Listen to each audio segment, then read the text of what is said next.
Aloha world. Jonah Martin Lyon here, checking in. Uh, I'm the director of disaster relief for the Pacific for Hope for Maui. And Hope is our housing our people everywhere and humans on planet Earth. Uh, we are a collective and a group and a nonprofit organization focused on sustainable housing and infrastructure that can mitigate any of the disasters that are happening throughout the world. Right now, I want to keep our focus on Maui, what's going on there, and emphasize what's going on around the indigenous rights of our people. Hence, wearing this um, gator on top of my head, the Kanaka Maoli uh, flag, the independent sovereign nation of Hawaii, so that we can speak on some of that, reference some historical pieces, some cultural pieces that are really important to what is currently happening and how it is being played out on Maui. And this way, it's something that will also drive so much of the connection with the rest of the world as indigenous peoples throughout the generations. Uh, as we all are indigenous people, when we think about what's taken place through the colonialism, how lands have been taken, how people have been oppressed and suppressed. Uh, this is not a new story. This is a very old story taking place, and now we're seeing uh, another version of that taking place here in Lahaina uh, on Maui. Um, in our protocol, one thing we like to bring forth is always to start our day and just seeping in into some prayer and pule, and just to call in the energy so that we are supported uh, by all that is here with us, by supported by love, light. Um, Given the time frame that it is, I'd like to share a sunrise chant that really can call in um, the light each day. So this chant is called E Ala E. For those of you that know it, feel free to join, sing along, and chant along. E ala e kalaika ikina i ka moana ho honu pi i ka lewa nu i ka ikina ai akala e ala e ala e ka laika ikina i ka moana ho honu i ka lewa nu i ka ikina ai akala e ala e ala e ka laika ikina i ka moana ho honu pi i ka lewa nu i ka ikina ai akala e ala e.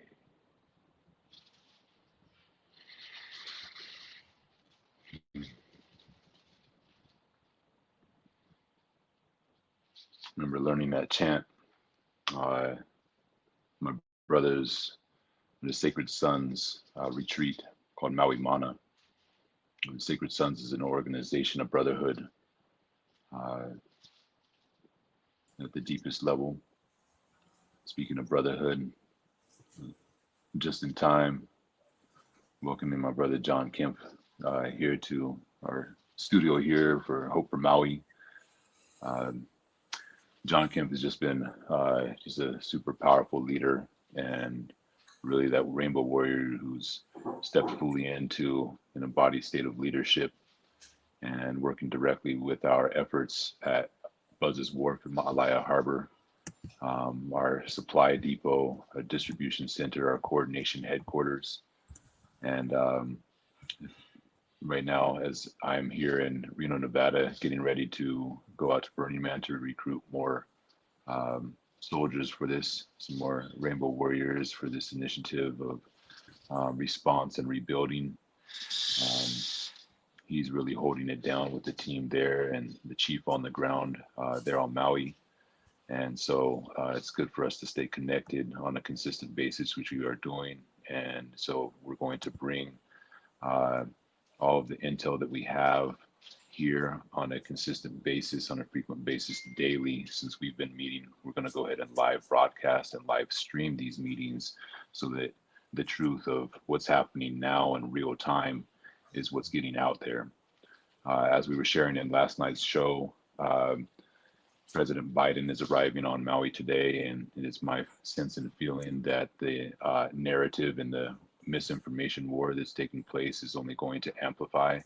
And so this is a way for us as a people to um, stay in integrity and counter any misinformation with truth with those that are on the ground level. So thank you, John, for coming and being here with me, bruh. And yeah, welcome to Hope for Maui Studio. Aloha. Thank you, brother. I appreciate it. And yeah, I've got a Google Doc open too, so I can just jot anything down that comes through in conversation to pass on. But yeah, I'm here to gather as much info as I can, disseminate it to the right channels, and help mobilize the community to distribute time, resources, and energy as efficiently as we can to the people in need. And look forward to a future where we can continue to develop systems that allow for a locally resourced, community centric, and volunteer driven community and economy. So that's what's in my field right now. Mm, beautiful, bro. Um, you know, we're just going to kind of build a little bit of that story also for this and for you specifically as you coming in. Question I is like, on 8/8, where were you? What was happening in your world on that day of the fires before coming into awareness of them taking place? What was going on for you?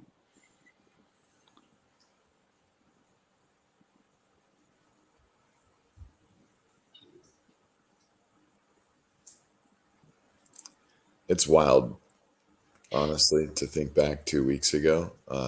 There's a my laptop is on a shoebox right now. That's my work stand, and I have a sticky note on that shoebox, and I usually put those there as to-do lists for the day. And it was a couple of days ago I looked down and saw my to-do list from like Monday or Tuesday, the 7th or the 8th, before this all started. And I just laughed. I mean, that stuff is so that feels like a lifetime ago. So to think back to 8/8 and recall with specific detail the day, it's difficult right now in the moment. But when I got involved, it was in the afternoon or evening time, and Anthony, one of my close friends here, that's been very involved, especially at Buzz's Wharf. We just got in the car and drove down to some different spots in Kahului where they were uh, starting to collect supplies. We went to um, King's Cathedral and a couple other locations. New Life Church, I believe, another one in Kahului, and then that's right. That's what it was. The day started, I believe this was Tuesday. The day started with us going That's what it was. Yeah. We went to Anahea Chapel. I'm assuming it was probably a text that went out in my men's circle group with Naeem, and we were discussing as our group of friends of men that gather out here in our community what we could do. We were queuing into the fire at that point, and we ended up at Anahea Chapel. Myself, Anthony, and his girlfriend, and everybody was mobilizing there to start cooking meals, and that's where the Hungry Heroes of Hawaii, where I was introduced to that organization, and Steve Calkins is the one who's running ship on that, and he assembled the HHH team assembled a group of people at Anahea Chapel in Upcountry, kind of in between Kula and Pukalani, and they the Anahea Chapel opened up their kitchen for us to start making meals and then start sending them out in deliveries to people for immediate disaster relief. And Anthony and I loaded up a car with, I think we had some water bottles and some of the meals, and we started going. We started going around. We went to those places, King's Cathedral and New Life Church, and then we went down to Ma'alaya Harbor and drove around the parking lot just to see who was there that we could hand out meals to, if anybody, that had made it out, hanging out in the parking lots. Which was something that we were all cued in on, and so we started going and looking for people, and that's, I think, also where the WhatsApp community thread was born as well. Is we all just started kind of using that as a chat thread to communicate. Hey, who's gone where? Hey, we just checked Ma'alaya. Hey, we just went to the Costco parking lot, handed out 20 meals here. So we were just kind of on the fly making up a communication system so everybody could get meals to all the different places, and also just kind of gathering information right during that first day of just like asking people what was going on in the fires and so on. So that was the first day. That was Tuesday. That was 8/8, and we handed out those meals. I think we probably called it, like at a reasonable hour that night, because we weren't aware of the full scope. We just went and handed out meals, and after that went to bed, and then the next day woke up, and then started progressing, and that's when we went down to Buzz's Wharf, and I connected with you, and we went from there. Hmm. Yeah, brother. Yeah, thank you for sharing that. Super important to get a little bit of background in there. And I just want to, like, you came in when and right at a time I was speaking about, our Sacred Sons Brotherhood, and you think about the King's groups, these men's groups that uh, have been stewarded very powerfully on Maui, and how we've all really come into good relations with one another, and seeing how many of us are in the space of response, ability to coordinate and be able to really hold a powerful um, kind of position of functionality, of leadership, of efficiency to step in, into this place where our community is in a state of stress, high level stress, and a state of chaos. And so I'm just grateful for what we've been cultivating, in this brotherhood, um, and what is continuing to be brought forth because of that. As you were just sharing, the we've been producing gatherings for a long time for each other, and now we have a very specific directive in terms of what we're producing together, what we're co-creating in response to this, and bringing all of those skill sets into the now moment of what's needed. And you know, one of the things that being placed out there. You and I were just speaking about is the misinformation wars, and you know, uh, basically, there's gunfights being placed out there. Propaganda being placed out there. There's messages of supply lines being not only blocked but also being held up. Some of our supply vehicles and crews being held up at gunpoint. All of these kind of things, and just from someone like yourself, and I've gone over there one time to deliver, get some intel at the very beginnings, but being one that's gone over there many times with some other brothers and sisters, you know, uh, is have you seen anything like that as you've gone over into the impact zone? What have you seen happening over there in this last week?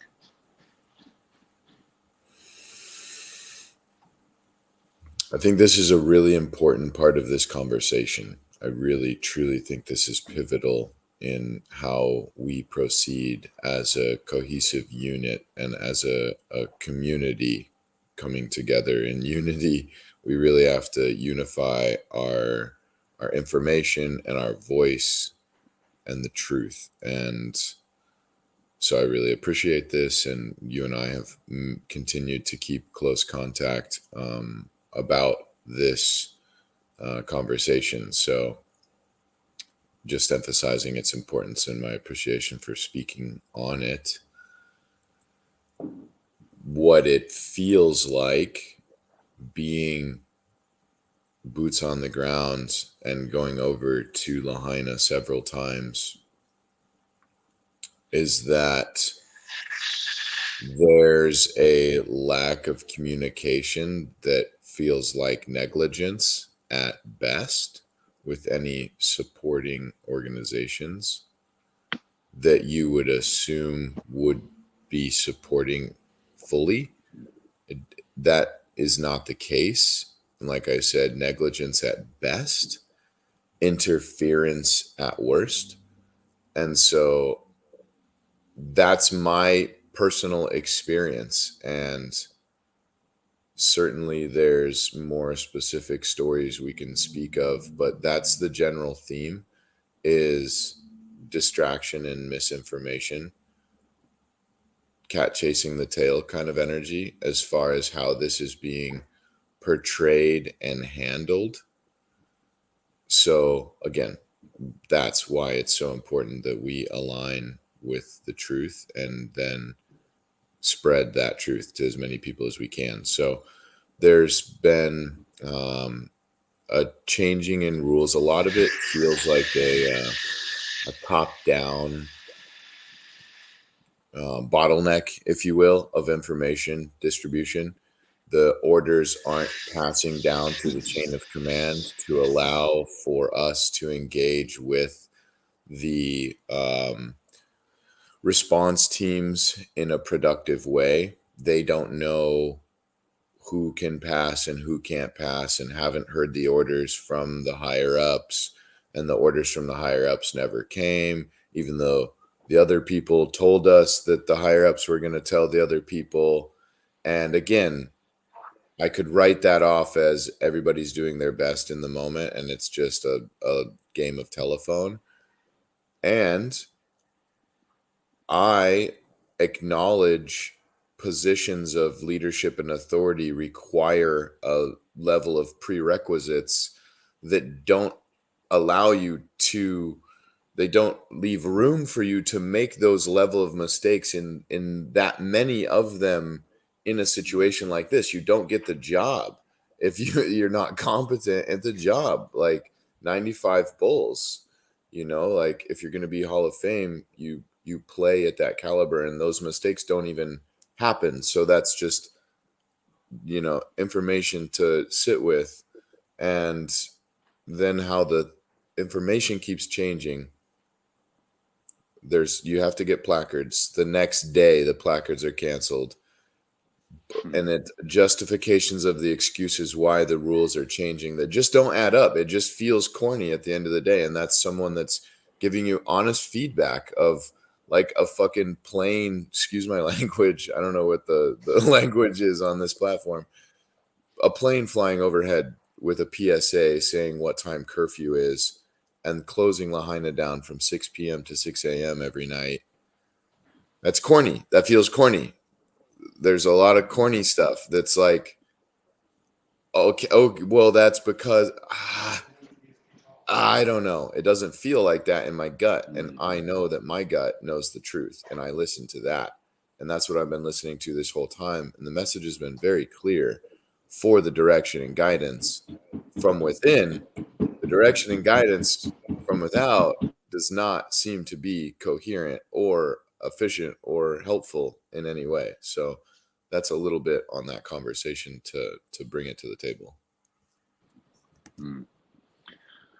Yeah, thanks, man. You know, when you were sharing that, what the story that came up in all of this that I felt really strikes a chord and is very directly related to speaking of leadership, and it was when you and Paulina were invited over to speak with the mayor, speak with the head of was it the head of FEMA at that time? Like there's a together of those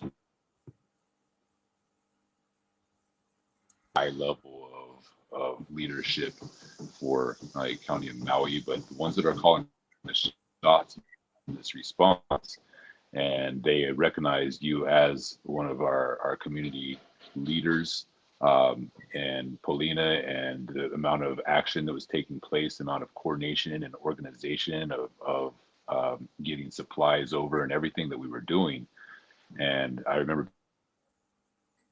you need that invitation. You were like, sweet, let's go over and see how we can coordinate and collaborate and work hand in hand with one another, with these agencies and with the county, so that we can respond even better. And so if you just want to kind of share what your experience was, you know, once you went over for that meeting, which, you know, what I understand, they called you over at like 6 a.m. in the morning. You had to get all the way over to Lahaina side to meet, and you were gone all pretty much the majority of the day. And that was alarming for me, holding camp, knowing that you were going over there, knowing what you're going into, and so, and not having communications, you know, established also. So when we send people into the impact zone, you know, into the firefight, and to do that with it, knowing that we don't have any communications, is always a little, you know, a little heady. And so, yeah, just want to let you go with a bit of that story and what you experienced there. Yeah. Yeah. And, you know, it just speaks to everything I was just sharing. And again, I do want to preface that I'm not making any direct claims that there isn't any support, and that the mayor and team hasn't been having meetings with people that are constructive. I don't know. But what I can speak on is more of that seemingly just maybe poor communication again at best, but seemingly misdirection is what it felt like. So when Paulina and I were on the west side, this was day 3, I believe. Tuesday, Wednesday, Thursday. Yeah, it was either Thursday or Friday. Um, we were okay. It was day 2. Paulina and I went in and we're doing deliveries on the west side. It was still, the impact zone was pretty raw at that point, and there was less order, less safe zones. We were just trying to drive around and kind of get a feel of where we could drop supplies. We had a couple truckloads full, and we just kept driving north all the way around until we got to Napili, and we took a left and went into Napili Plaza. They hadn't had anything set up yet at that point. There were some people gathering in that parking lot, and some people were coming and putting pallets in the middle of the parking lot, and people were coming in, sorting through and grabbing stuff from there. But it was still like no organization. And so we went across the street to Maui Prep Academy, the high school there, and drove up, and they had a little bit more of an operation. They had a bunch of stuff already donated, tables out. They had a gate that was locked. So a big field to put stuff. They had the most organized operation that I had seen going in so far. And so we went in and um, um, we delivered supplies, made contact with their principal there, Miguel Solis. Dr. Miguel is a great guy, and he's just really doing his best to help. And some of his staff lost their homes, and so he was taking in staff and taking in kids and taking in supplies, just doing what he could in the moment. And so we got them supplies. We got a list of the supplies that they needed. We went back and then came back later again that night with another load and supplied them up with everything they needed. And he was just super grateful and made a good connection, made a good relationship with him. And he texted us, I believe, the next day, day 3, and needed more supplies. So Paulina and I took a truckload down, and we just so happened to be there at the same time as a couple other people that were having a meeting with Dr. Miguel. And so Paulina and myself, they wanted to cue me in, cue us both in on, most current intel because it was still so fresh, day 3, I think, at that point. And we just had a great meeting and met a couple great contacts. And one of the contacts that we met, his name's Lee Tomlins. Lee, I can double check on this. I have it written down. Blanking in the moment, but Lee, older gentleman, former military personnel background. I could tell right away. Very sharp dude working to set up communications. He was talking about Starlink and getting that going. That was day 3 before most anybody had any kind of Starlink operation going down there. And yeah, it was just a good conversation with him. You could tell he was an ally and a key ally, somebody to have on the team. And he got our contact information, said he would be in touch, that he was going to try to set up a meeting with the mayor because of his connections. And that night, it was probably like 9 p.m., we got a text from him, both Paulina and I, saying, hey, we have a meeting with the mayor in the morning at 6:30 at the Lahaina Civic Center. We would like you both to attend. We've cleared your names with the EOC and put you on the list for them to let you pass the roadblock, because there was still a roadblock at this time. And so both Paulina and I got to Maui Harbor at 5:30, and we I gotta let my pup out here in a second. We drove in, met at the Lahaina Civic Center. There was a few other people there as well. Lee was there with his wife, and then a couple nurses were there, and one doctor. He was a surgeon. And then Chris Ishizaki, great contact he owns, I can't remember the name of the company off the top of my head, forgive me, but he owns a rental shuttle van company. And we were all there somehow cued in on that conversation. We were supposed to be meeting with the mayor, and we're there at 6:30. We're waiting. 30 minutes probably go by. 7 o'clock, about 10 or so white unmarked Suburbans with police lights all come rolling up in a line, and they come into the Civic Center parking lot, pass by us deeper into the parking lot, and it looks like there's a stadium over there. And so there's a police roadblock, and so we go over there. We're trying to get in the meeting because they invited us, but we go to the cops, and the cops are like, "Oh, we didn't get the orders. Nobody told us you guys were coming. No, this isn't open to the public." We're like, "No, we're not public. Like this, we got invited personally." And then, bless her soul, Paulina kind of just like drove past the policeman, and just like they were like, "Okay, shoots, we don't know." And Paulina just kind of kept going.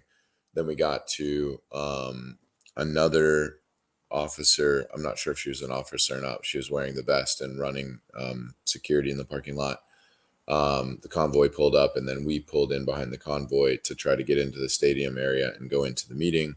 And she stopped us there, and she was very um, short with us and turned us around. So we headed back to the parking lot and we waited for the meeting to get over about an hour, a little bit longer. So now we're looking at it's like 8, coming up on 8:30. We see the convoy all leave. They pass by. Nobody stops and talks to us. They send one local PD fireman, Keone, brother, homie, over and give us the quick download that basically they're not gonna actually do the meeting with us now. We're gonna meet with one of the guys from the meeting. He's one of the battalion chiefs for Big Island, and to go meet at the Napili Plaza parking lot and fire department. So we go over there, drive over, get to the fire department, go up to the fireman on duty, and he never heard from them that we were coming. That police battalion, or excuse me, fire battalion chief is Big Island's chief and not the Maui chief, so that's not his direct line of orders, so he couldn't respond to that anyway. And he was clearly dealing with a lot of the Napili Plaza depot then at that point was picking up, and he had a bunch of firemen working, and so it was just a chaos essentially. And he didn't know, and he's like, you guys got to be off this property. I don't know who you are. And it just, then we got to stand over here and wait for 30 minutes. Then the battalion chief's going to, oh, okay, we'll call him. He'll come. He never came. So it was about 5 hours of that. And at a point, we just turned around and came back. And then, the rest of the day was great, what happened. But that whole scenario just it felt a lot like the cat chasing the tail, and misinformation in a way that's difficult to just say. Mistakes, a lot of mistakes by a lot of high caliber people that I don't think should or would make those kinds of mistakes, especially considering. I will preface, the communications were still down over there at this time, and it was very difficult for that to occur. But the fire department and, governing agencies, whatever you want to call them, they had radios. They were using radios, working radios. So it's hard to justify it was just a miscommunication kind of thing. That was, the whole thing felt almost more like a wild goose chase. So yeah, that was the experience from that day, and that kind of running around misinformation feeling. That's rough. Yeah, I think that's really important, that story right there, to just set some context, of how early on the misinformation pieces started to happen in our reality. I'll just speak candidly, here in this, and at the position that I was in, and meant that, you know, to essentially occupy the time and space of one of our, or two of our most efficient leaders, and to be given the runaround, for 5 hours was uh, somewhat debilitating in some ways to our efforts. And we're resilient, and we have plenty of hands on deck, but it definitely raised up some levels of concern around the efficiency. And we've seen that, throughout this time, of just like the very inefficient response taking place. It is, our mistakes being made, and there's just, like as you said, there's not really room for it from the standpoint of the training, the prerequisites, and qualifications of leaders in those positions. Like, I know, this kind of experience of fire such as this, and the scale of it, is who is prepared for that, aside from, firefighters. I understand, I can see a bit of that confusion when I'm um, watching and observing, witnessing Mayor Bisson and some of his interviews that have been taking place. He doesn't have any experience with something like this, and so there are going to be mistakes, and but this is why there's other people in positions to help lead that, and direct that in a good way. what I feel is that us as a people right now are more organized and we're more efficient, functioning at a higher level. And this is something that I want to like kind of shift us in. And Jason coming online is perfect timing because of what you were just sharing too, brother, is just to shift our focus into what gets to be how we're moving forward, and taking what the circumstances are, uh, countering the misinformation that's out there with truth, uh, countering it with really live experiences of people that were literally in the fire or directly responding to that. And right now, you represent somebody that was literally in the fire that's from the West Side, from Lahaina, living there. And so, if you feel called in this, Jason, to just share a bit of testimony for yourself of what you experienced on the imminent pieces of the day of the fire on the 8th, what that experience was like for you, and how you've been coping with it, and how you're responding. And I just want to honor you for even being here.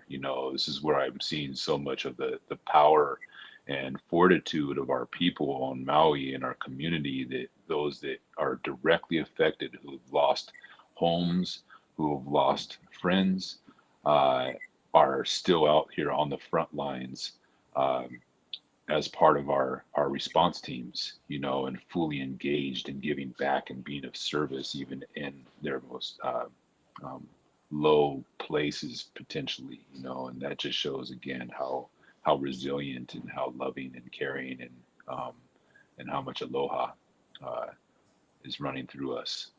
So thanks for being here, brother. Yeah, thank you, Jonah. Can you guys hear me all right? I know I'm in my car. Things are good. Okay. Yeah, so like I stay in Oluwalu, and I consider myself really fortunate that I was not in Lahaina, where I usually hang out and stay and work that day. I was in Paia for most of the day, watching actually the Kula fire, and getting hit with the wind while Lahaina was getting the worst of it. And I couldn't get back in, and actually stayed in Kealea Pond, parked over there.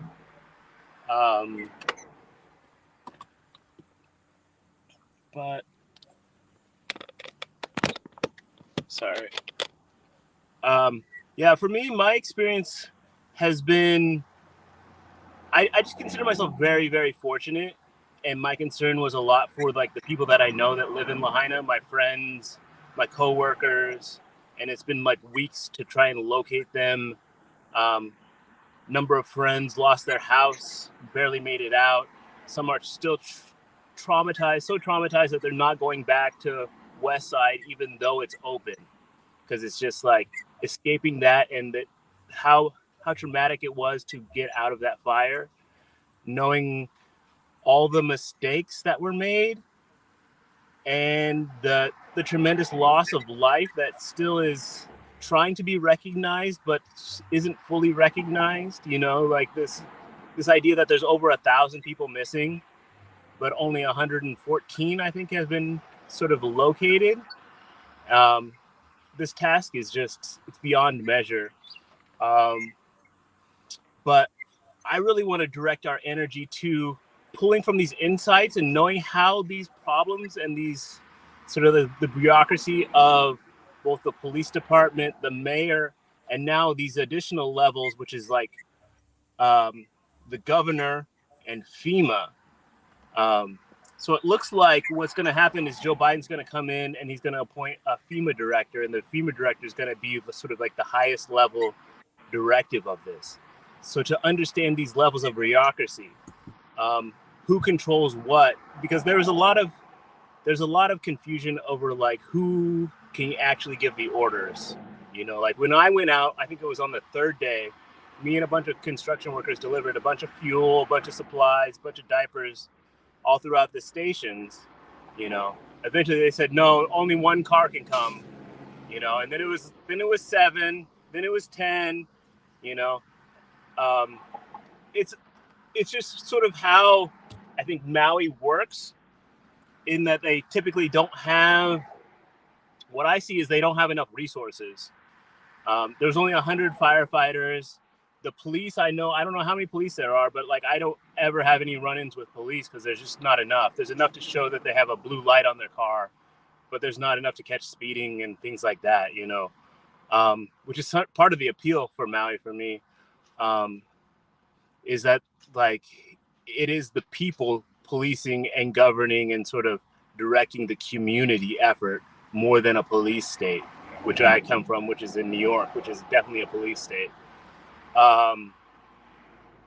Yeah, so like I want us to think about how we can manipulate things. So like maybe we show up at a location, we know we're going to get in there, get some bureaucracy, but we're doing it coordinated, so we're like at least one step ahead, so we get to our main objective, which is helping the people and getting our initiatives in front of the people. I was talking to a great guy last night. His name's Alan, and he has a friend that is sort of has an ear into the governor. So like a lot of his initiatives that he talks to his friend gets passed on to the governor, and they think about implementing it. So it's a direct line there. And he's like a ninja in terms of getting through bureaucracy. And I think we have to think of it along the same lines of that, is basically understanding that what we want to get approved, how we're going to get that voice into those channels, because there's a lot of layers that were sort of crossed in the disaster response, you know, where you have the mayor, which cannot declare emergency powers and sort of direct the police department. It's only the governor that can first declare that and suspend the bureaucracy rules from that. So there's a lot of procedural things that like we have to know exactly which level of government we want to be dealing with and interacting with, and what powers they have to get through. Because how I see it now is there's probably going to be 3 or 4 different layers. You know, there's going to be the FEMA layer. Below that is going to be like the governor layer. And then below the governor is going to be the mayor level. And then sort of like the police chief and the local directives. Because there was a lot of sort of horrific sort of mix up in bureaucracy. Alan was talking last night that basically like DLNR didn't release 500 gallons of water. So when the firefighters were fighting Front Street, they ran out of water, and so the fire raged basically unabated. You know, so these are directives that we have to foresee, like where get our mental conception of who should be directing the proper thing and what proper actions. Make sure that they basically hold them accountable, but also have that foreknowledge to know that you're actually saying, yes, you should be accountable for this. You know, you should be doing the right thing. That's all I really have to say.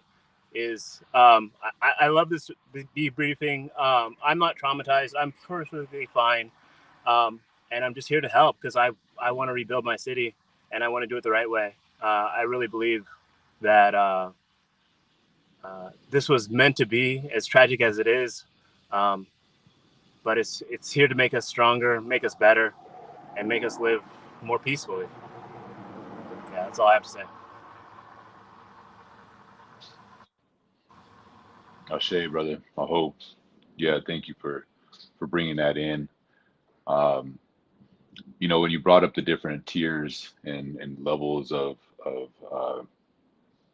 leadership and directive right now, you know, from FEMA to the state to, you know, right? It's like how these systems that have been set in place, you know, and when I was seeing that, it's like, well, okay, so you worked all the way down from FEMA to state to governor to county to mayor, you know, to county officials, fire chief, police chief, um, you know, and then who's below that, you know, and really, and that's where we get to rise as a people and recognize that we're not below that, that we're actually at the top, not FEMA, right? It's us, and they're all of those government agencies and organizations are all here to support and to work and to be of service to the people.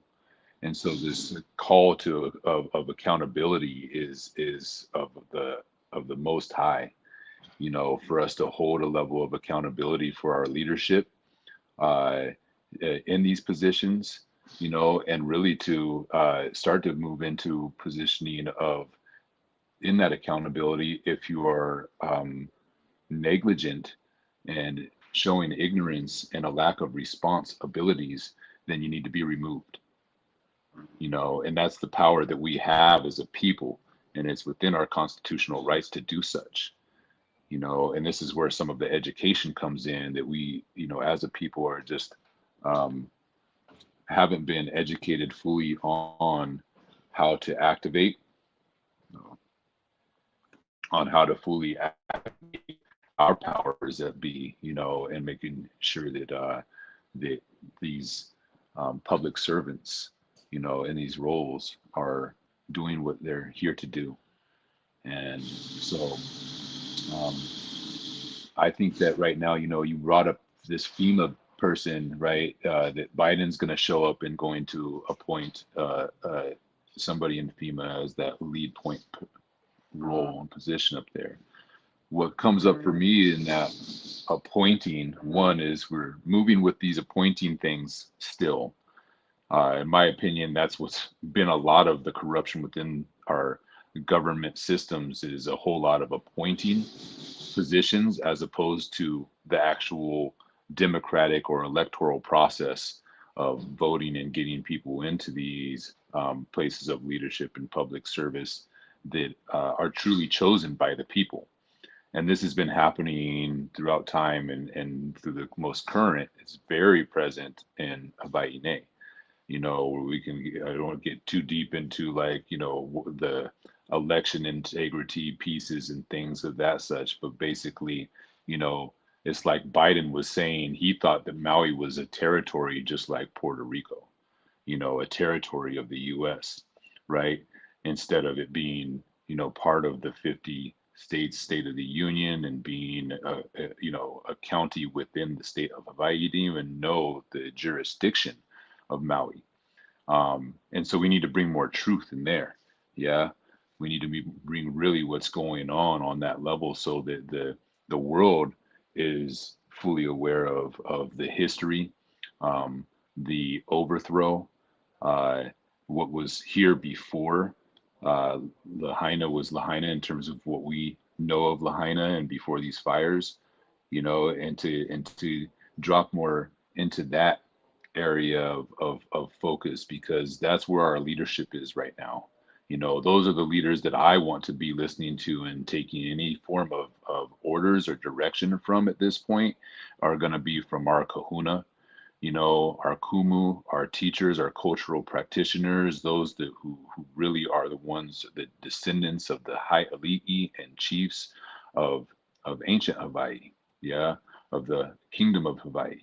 They're the ones that need to be directing the flow right now, especially when we start coming out of this response state that we're in right now and moving into the rebuilding. Because again, what we're seeing right now is we're seeing, you know, developers, real estate developers, and these different agencies and people coming in to try to coerce the homeowners that lost their homes, that are still around, to coerce them into signing their homelands over in some way to receive benefits, so that they can move forward or move through what they're in, before even giving them an opportunity um, to grieve, to find all of their family members, because we still have missing people, to be able to get into, if they so choose, to go to Lahaina to salvage what's still there. None of that's happening yet. There's already folks that are there trying to buy up the land, and this, in my opinion, with the leadership and the Kanaka and the Kumu and Kapuna and there, they wouldn't be operating this way whatsoever. Much higher level of integrity. And so, I see us as being able to call that in. And John and I were speaking about this a little bit earlier, that Buzz's Wharf, uh, and maybe its next evolution can move from being a supply depot, still with it being there for those reasons and to support that, but can really be a point of coordination of leadership on a grassroots level.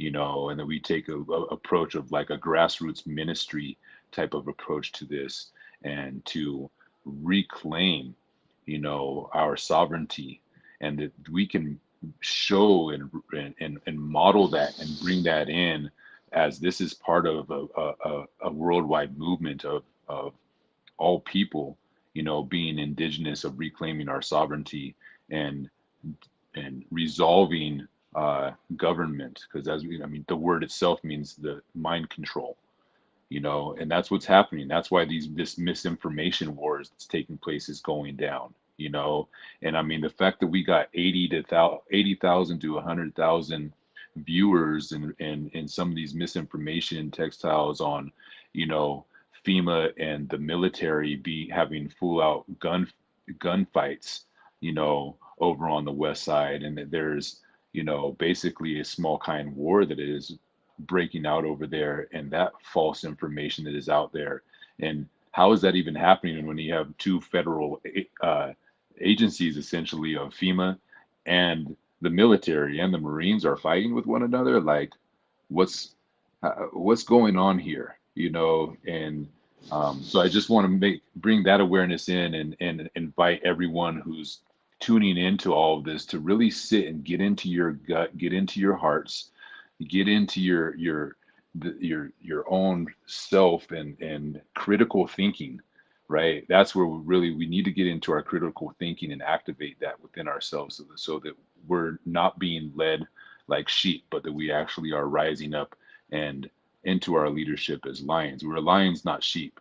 And we've been putting that out strongly as a people on Maui and Hawaii since COVID, which has, in a strange way, prepared us for this time that we're experiencing right now.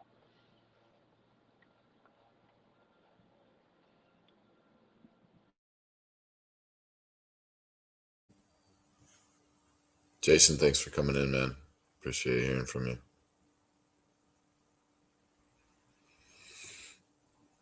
Yeah, I would actually like to just touch on that a little bit since we're on that subject too. Going back around to what the actual evidence is, boots on the ground, and really, it's, to me, it's beautiful. And this is the story that I want to tell, not from what it looks like on all the trips that I've been there from day one and on. The initial couple days were more intense because of the fight or flight nervous system activation. The trauma itself could be felt, and so a lot of people really snapped into go mode, and that is great. But as far as like the kind of like what's going on down there moment to moment during the day, not much. There's some streets that are blocked off by military trucks, and there's a couple military personnel posted in each truck, just sitting there in the shade for the most part, blocking the street for all of the like most impacted areas in Lahaina town where the fire was. There's people gathering at different checkpoints. There's a list of checkpoints kind of strung out through the west side. A couple in Lahaina, going north, there's a couple more, and then going all the way up to Napili, there's a couple more. And the most beautiful part of it is the community really has assembled. The waking of the sleeping giant is the kind of imagery that I get of how so many people worldwide are connected to Aina, to the kingdom, and they have love in their hearts for this land and for the people. And also there's a recognition of the spiritual significance and the energetic value of this space. And I feel that anybody that has been here or has an open heart awakened to unity consciousness, they felt this. And that, I think, really, I think the gravity of how impactful this was for all of those open-hearted soul family out there, we are mobilizing and activated, and there are a lot of us, and we're coming together, like Jonah was speaking on with COVID, as kind of everybody kind of like went home and did their homework and figured out, okay, let's take a closer look. Let's start to get a little bit more savvy on self-sustainability and sovereignty and so on. And then this happened, and it was like there was just like an immediate mobilization of the community and the world at large. I mean, airplanes coming in, boats coming in, boats and boats of stuff, regardless of if FEMA is stopping the boats and confiscating supplies or trying to shut down other organizations. All of these things are, interesting variables that we don't have exact data on. But again, negligence and poor communication at best, like we spoke on. But this, despite the roadblocks and the interference, I mean, the people are still coming through so strong, and it's so beautiful, the stories that we've been hearing of how our people are getting supplies to Lahaina and to the people in need. And people are really, I have one personal story just to share of this one woman. She came with two of her family members or friends that lost their home in the fire. And they came up, and a lot of people are coming to Buzz's Wharf that are displaced, that are sensitive. A lot of people, obviously, this was incredibly traumatic, even, for those that weren't directly in the fire. So it's just being really mindful and sensitive when receiving people. And so I walked over to the car and just started to have the conversation with them in the parking lot, and invited them in, kind of opened the space to them and encouraged them to come in and take a seat and look around and get whatever they need and kind of just chill out and relax. And I just sat with Auntie for a second, and she was pretty distraught, and I just sat next to her. And yeah, she was just telling me a little bit about her story, and she was just so strong, just holding it together. And that's one note that I've really taken away from this experience is how strong the hearts of the Hawaiian people are, how they are warriors. They're incredibly strong, resilient, optimistic. They're really focusing on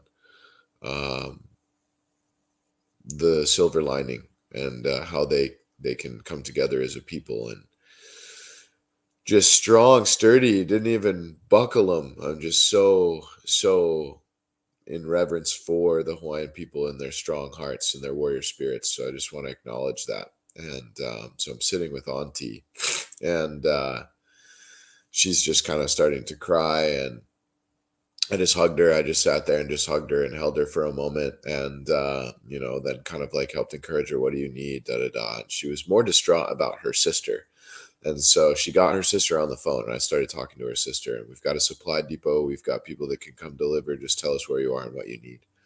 And she asked for a trash can. That's all she asked for. She just asked for a trash can so she could start cleaning up. And that got me. That was deep. That really got me. And so we blessed her up. We just packed her full of, there was like 4 kids in that house, and there was like 7 people total in that house, I think, or 8, including her. And we sent her with a bunch of supplies to take back to them, and told them to come back, give us, text us in the WhatsApp thread, let us know, we can send more supplies. And she came back the next day, and yeah, she came, found me, and she was just so full of joy and so grateful. She got her stuff to her sister, and that's all she cared about. She was so happy, and she didn't remember my name, so she was going around the campground area, the Buzz's Wharf, and just asking everybody. And then she saw me and just ran over to me and gave me a hug, and it was really touching. And I want to really share that message with the people that the community is coming together, and it's really beautiful. And I'm in service to that.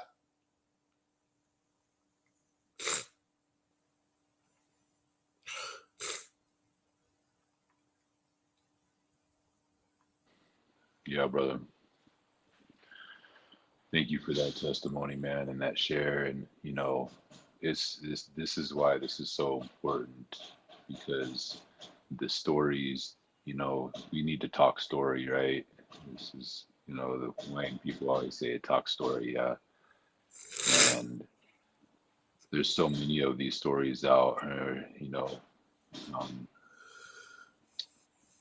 having a similar kind of experience is just so touching, and really, really hard for a father. But I met another father named Kona, who came down to the depot, and he's just sitting there, and basically, his wife, uh, his 5-year-old, 5.5-year-old son, his, the grandparents, all perished in the fire, and his brother is just sitting in his truck, just, and he's just I, like, I hear all the apologies, and I'm not like, I'm grateful for it, and at the same time, he's just ready to uh, he's just the strength that I can feel in on him, to be able to go through that and be able to hold his head high,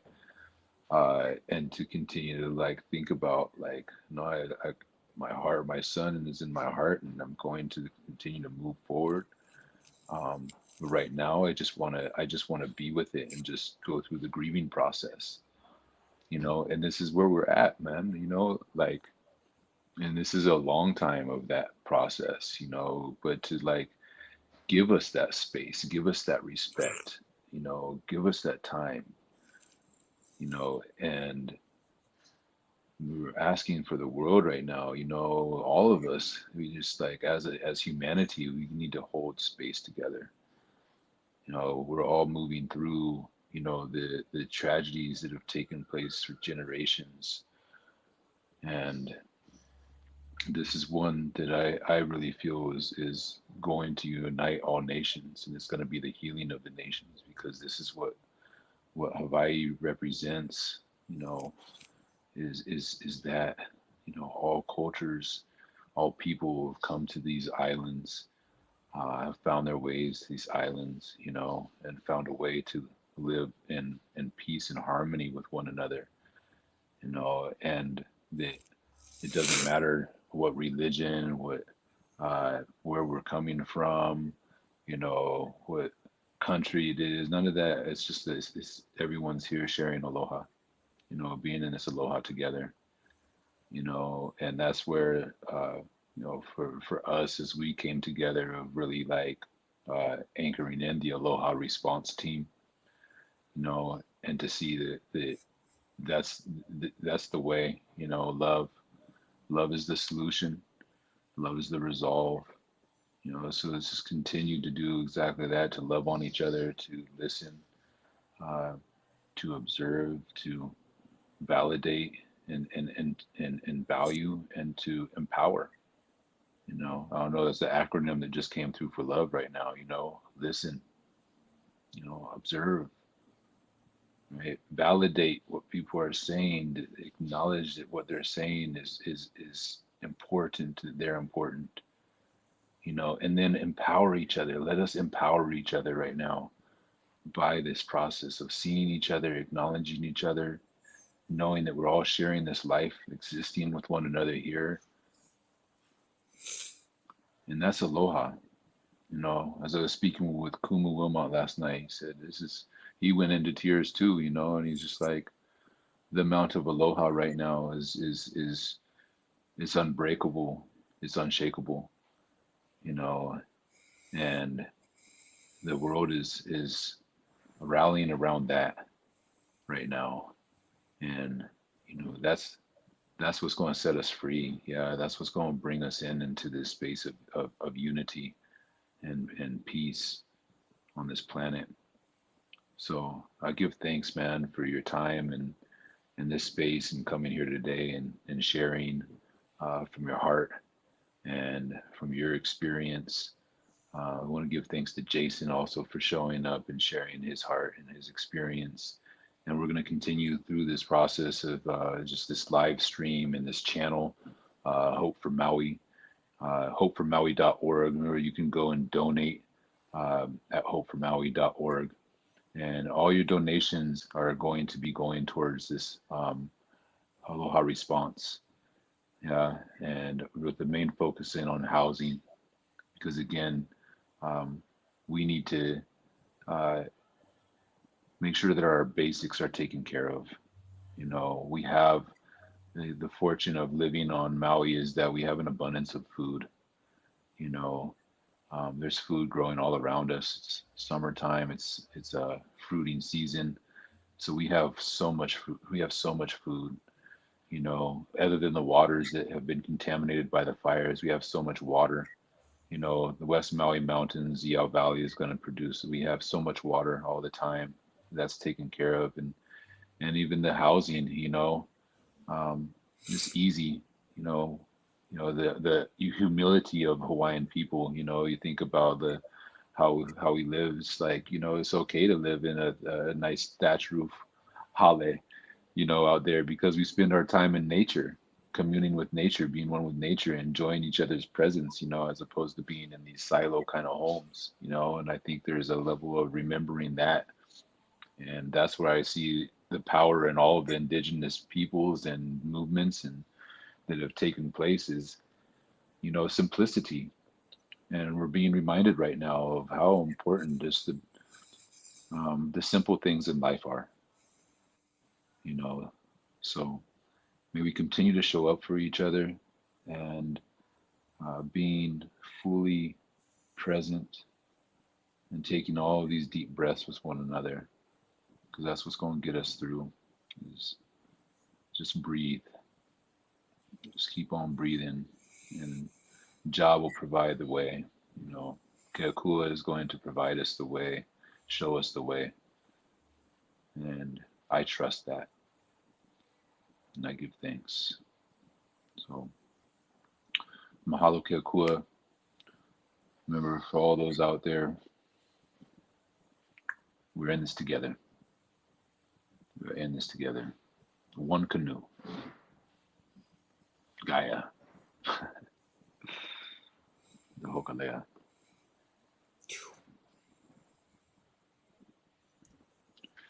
Anything else for you, bro? No, man. I feel like we can touch base. I've got a 9:30, and then yeah, just text me. I'll be free. Yeah, I got to move to getting things sorted here as well. So, love everyone. Thank you for tuning in to today's Hope for Maui live stream broadcast. We are the Aloha Response Team, Jedi Alliance, Hungry Heroes, Hawaii, Hope, and many more organizations will be represented on this channel and more channels to come, so we can keep the truth and the light going and continue this rebuilding and this healing happening. So, aloha. Uh, Please donate at hopeformaui.org.